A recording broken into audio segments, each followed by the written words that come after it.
Lectura del libro de los Hechos de los Apóstoles.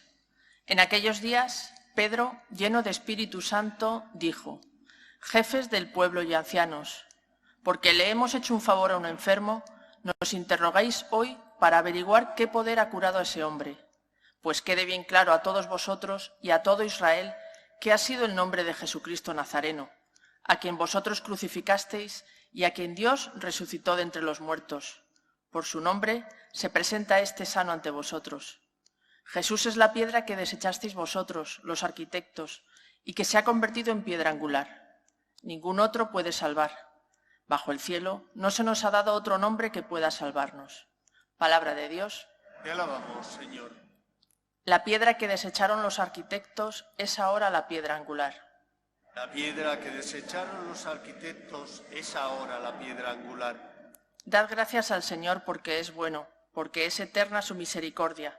Mejor es refugiarse en el Señor que fiarse de los hombres. Mejor es refugiarse en el Señor que fiarse de los jefes.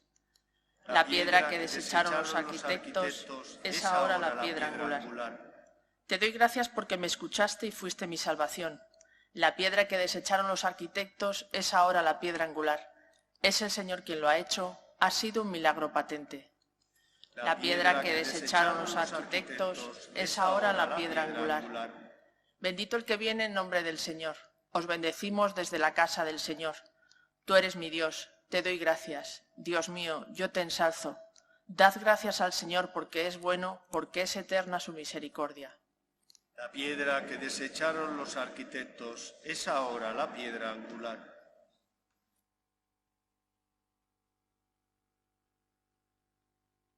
Lectura de la primera carta del apóstol San Juan.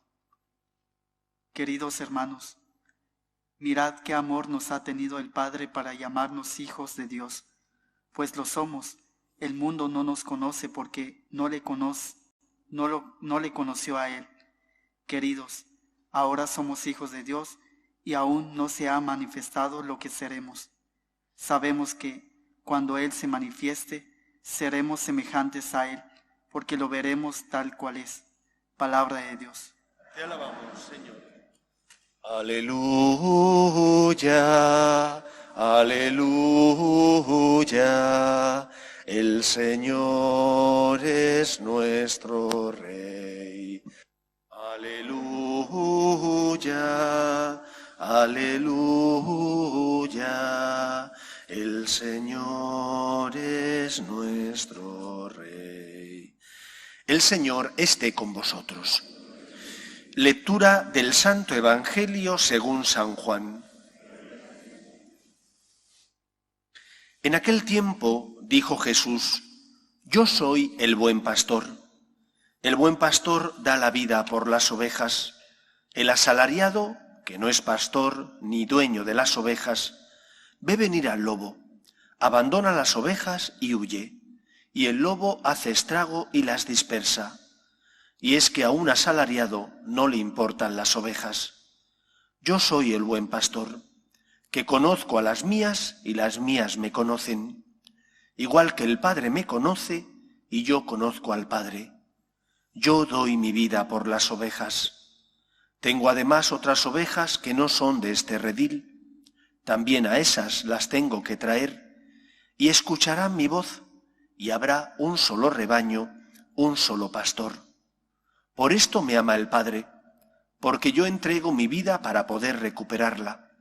Nadie me la quita, sino que yo la entrego libremente.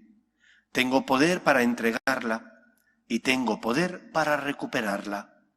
Este mandato he recibido de mi Padre». Palabra del Señor.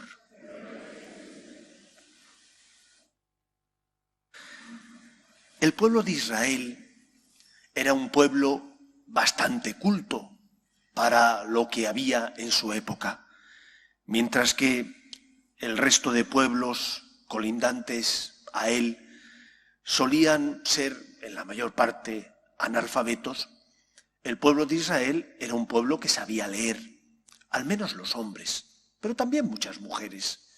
Iban con frecuencia a la sinagoga para estudiar las Escrituras y, por lo tanto, eso exigía un conocimiento de la literatura y de la lengua hebrea. Sin embargo, a pesar de que eso era así, a Jesús le gustaba mucho utilizar imágenes, porque sabía que las imágenes se quedan en la retina y que muchas veces son capaces de expresar mucho más de lo que dicen las palabras. Esa es la razón por la que, por ejemplo, solía explicar las cosas en parábolas, es decir, en cuentos. En cuentos para adultos, pero cuentos al fin y al cabo, que Jesús inventaba para de esa manera poder iluminar la conciencia y el corazón de los que le escuchaban. La imagen del buen pastor es una imagen que todos tenemos grabadas en nuestro corazón y en nuestra retina. El pastor es el que se echa la oveja sobre sus hombros. El buen pastor es el que se preocupa por sus ovejas. Y como dice Jesús, da la vida por ellas. Y da la vida por ellas porque las ama, porque las quiere. Porque esas ovejas no son para él solamente algo que les va a dar un beneficio económico, sino que son parte de su vida. Evidentemente que le van a dar un beneficio económico, para eso tiene las ovejas, pero son algo más que un número, algo más que un porcentaje de productividad. Son para él tan importantes que cuando viene el lobo, da la vida por ellas y se enfrenta al lobo. Yo creo que esto es lo primero que tenemos que entender. El Señor nos ama tanto que no somos un número, que no somos algo, una cosa a la que el Señor tiene cierto cariño, pero que no está dispuesto a dar mucho por ella. Somos tan importantes para Dios que somos alguien. Y alguien tan fundamental que por nosotros Cristo se entregó para rescatarnos del lobo, es decir, del diablo, es decir, de la esclavitud a la que el pecado nos había sumido. No eres algo, eres alguien para Dios. Y porque eres alguien, Cristo por ti muere en la cruz. Y porque eres alguien, Cristo por ti se hizo hombre. Y porque eres alguien importante para Él, se queda en la Eucaristía e instituye el resto de sacramentos para tu auxilio y tu ayuda. Esto Cristo lo tenía muy claro. Esto Dios Padre lo tiene nítidamente claro. Pero nosotros no. Y nosotros no lo tenemos claro cuando ese buen pastor que da la vida por nosotros, ese que se entrega por nosotros, oye, es que no recibe nada de nosotros. Es que puede pasar la semana y nos olvidamos de él, como si no existiera. Después venimos el domingo, porque tenemos conciencia, nos han enseñado que tenemos que venir los domingos, pero ¿no nos acordamos de Cristo durante el resto de la semana? ¿No nos acordamos de nuestro Padre Dios durante el resto de las semanas? Es que Dios no es alguien para nosotros. Él nos ama tanto que somos alguien para Él. Pero Él es alguien para ti. Puedes pasar toda la semana sin darle gracias a Dios, sin pedirle por los tuyos, sin pedirle por las necesidades de los que sufren, sin darle gracias por los dones que has recibido. Este es el mayor dolor que Cristo y que Dios puede sufrir, que no le tratamos como alguien, sino como algo. ¿Y por qué algo? Como algo porque venimos a pedir, porque estamos necesitados y como estamos necesitados, pedimos para que nos dé. Pero tú también cuando tienes calor y vas a un bar, pides una Coca-Cola o pides una cerveza o pides un agua fresquita, pides algo. Pero Dios no es algo, Dios es alguien. Y por lo tanto tienes que recapacitar y darte cuenta de que el buen pastor que da la vida por sus ovejas debería también recibir de nosotros un trato diferente, no como algo, sino como alguien. Por lo tanto, piénsalo. ¿Cómo se sentirá el Señor?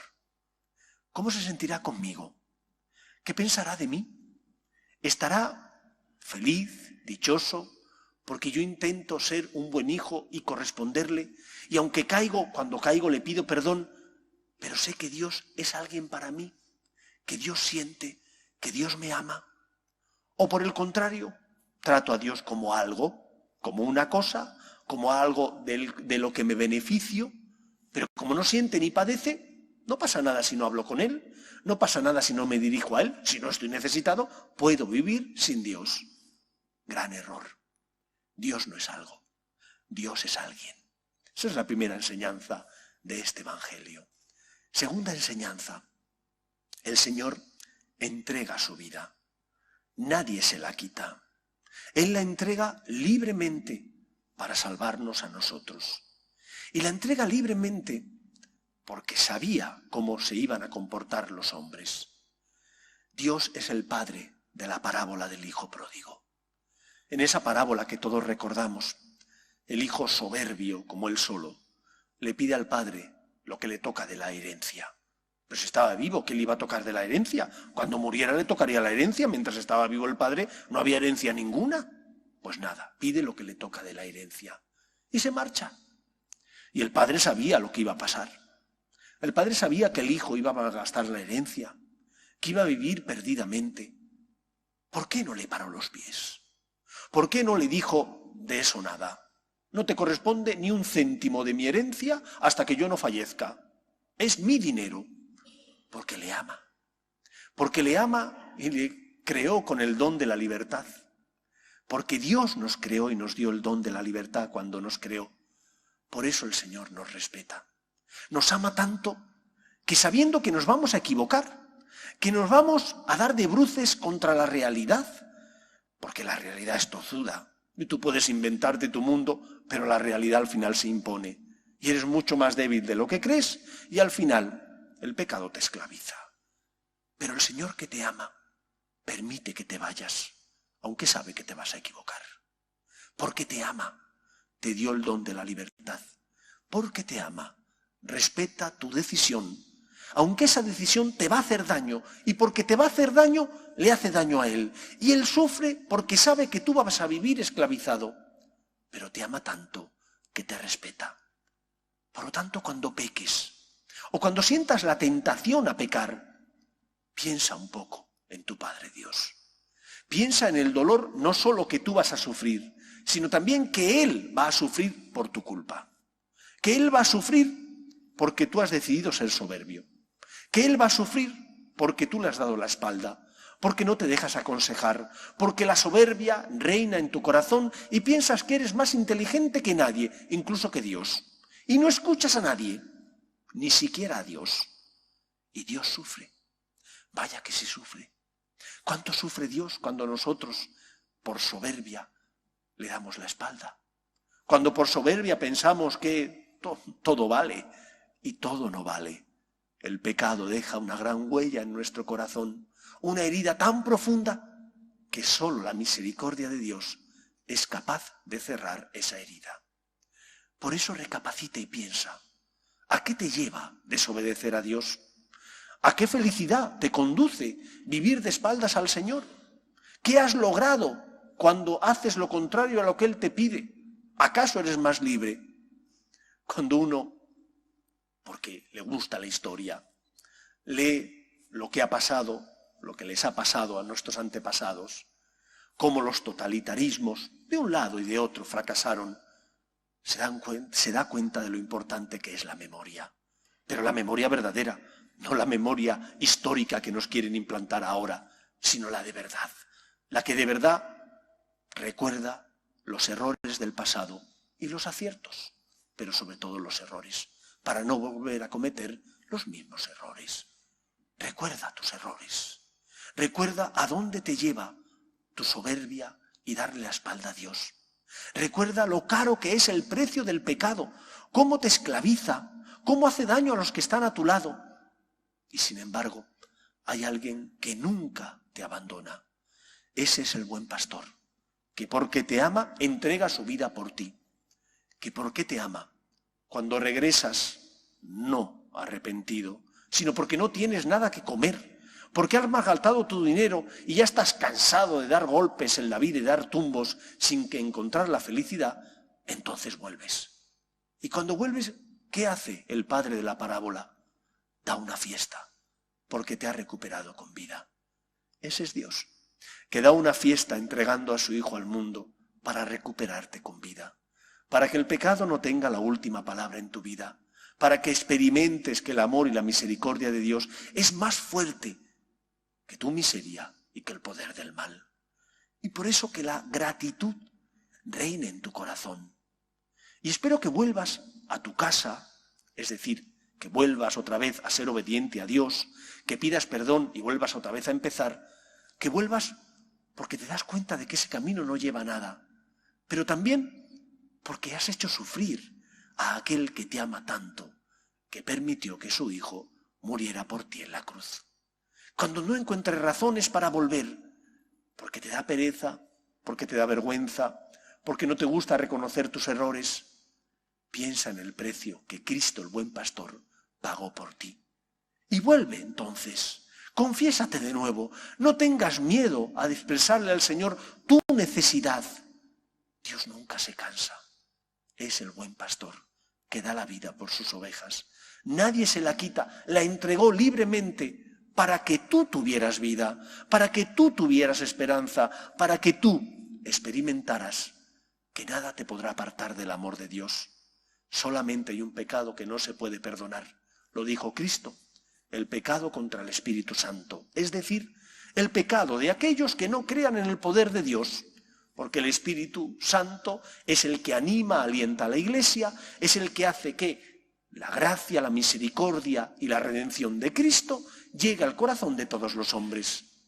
Y si tú no crees en el poder de Dios, Dios que te dio libertad, respetará tu libertad, aunque le duela. Esto es amor. Y amor con mayúsculas, no amor con la boca chica, como algunos dicen a veces. Es que te amo mucho, y después buscan su interés, pero no el tuyo. Dios te ama. Y la sangre de Cristo es la prueba máxima de su amor. En tercer lugar, el Señor critica a los asalariados. Critica a los asalariados porque no aman a las ovejas. Critica a los asalariados porque cuando viene el lobo salen corriendo los primeros para salvar su vida y su pellejo. En la Iglesia, donde todos nosotros formamos parte del cuerpo místico de Cristo, nosotros podemos colaborar con Cristo, pero nos comportamos como meros asalariados cuando solo buscamos nuestro interés y nos olvidamos del interés del resto de ovejas. Cuando en lugar de pensar que nuestro Padre Dios lo que desea es que con nuestro ejemplo, testimonio, misericordia, paciencia, ayudemos, eduquemos, enseñemos a los demás el camino que les lleva a la vida, cuando en lugar de hacer eso, lo que hacemos es no querer complicarnos la vida. Como padres tenéis el deber de educar a vuestros hijos para que distingan el bien del mal. Como hermanos tenemos el deber de tratar a los demás con la misericordia con la que Cristo nos trata. Todos los años me voy al menos 4 o 5 días a hacer unos días de ejercicio con mi bicicleta. Es mi compañera. Y todos los años, yo que vengo de la playa, de la zona de Levante, me gusta irme a la montaña. Y este año tuve la suerte de irme al norte de León, a una zona muy bonita. Os recomiendo que vayáis los que no la conocéis, que se llama Babia. Existe eso de que estás en Babia, era porque los reyes iban a cazar y estaba tan lejos que estaban perdidos. Pues existe la zona de Babia. Y allí hay cantidad de rebaños de ovejas que desde Extremadura y otros lugares de España suben trashumando hasta los pastos que hay en estas montañas para pasar el verano y no pasar tanto calor. Y yo vi pocos pastores. Vi muchas ovejas y vi sobre todo mastines, que son perros, que ayudan a defender a las ovejas. Y donde están estos perros no hay lobos, no se acercan los lobos. Quizás tú y yo no seamos buenos pastores, porque tenemos defectos, porque a veces no amamos tanto a Dios y a nuestros hermanos como debemos. Pero seamos al menos como mastines, como pastores, como estos perros pastores, que si no son pastores, sí al menos ayudan al buen pastor. Luchemos por colaborar con Dios. Decía Quevedo que somos polvo, pero polvo enamorado. ¿Qué puede querer el Señor de ti? ¿Qué podemos ofrecerle nosotros al Señor? Nuestra pobreza, puede ayudar a consolar a los que sufren. Tus palabras de esperanza, tus obras de caridad y de misericordia, tu luz puede iluminar a los que pasan por tu vida. Parecerá que no es una cosa extraordinaria. No eres el pastor ni el buen pastor, pero somos mastines, que cuando viene el demonio ladramos, que cuando sufre una persona intentamos ayudar. Cada uno de nosotros puede colaborar con Cristo en la obra de la salvación.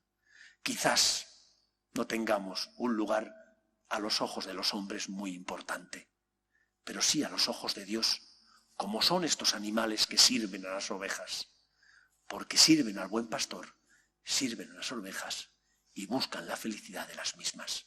Pidamos al Señor que con su gracia cambie nuestro corazón, para que correspondamos a Dios, para que nunca le tratemos como algo, no lo es, sino como alguien, un Dios que ama, para que si nos hemos ido del buen camino, por agradecimiento volvamos al buen camino, y para que nunca dudemos que nuestras obras de amor y de misericordia, por pequeñas e insignificantes que sean a los ojos de los hombres, como lo que hacen los perros pastores, pueden parecer insignificantes, sin embargo, son de capital importancia, porque ayudan a salvaguardar la vida y la libertad de las ovejas. Qué suerte la nuestra, ser hijos de Dios, poder colaborar con Dios en la obra de la salvación. Que el Señor nos ayude.